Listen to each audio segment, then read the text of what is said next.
میں اپنی قوم سے اب مخاطب ہوں. دیکھیں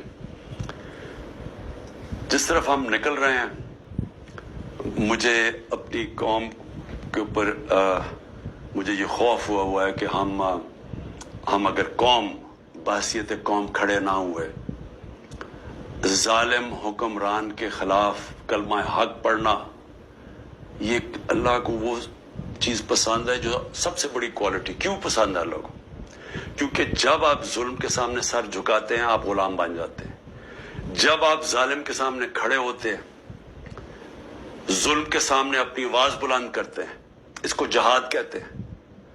اور جہاد کیوں اللہ نے جہاد کو اتنا بڑا رتبہ دیا اسلام میں؟ کیونکہ آزادی کے لیے آپ کرتے ہیں. کیونکہ اللہ کو پتہ ہے کہ آزاد انسانی کا پرواز اوپر ہے.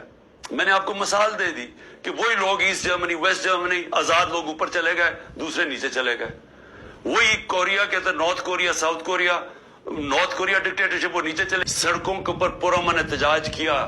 میں اس احتجاج میں شامل تھا 2003 میں، جب انہوں نے کہا کہ عراق کی جو جنگ ہے، جو برطانیہ شرکت کر رہا ہے، یہ ناانصافی ہے عراق کے لوگوں سے.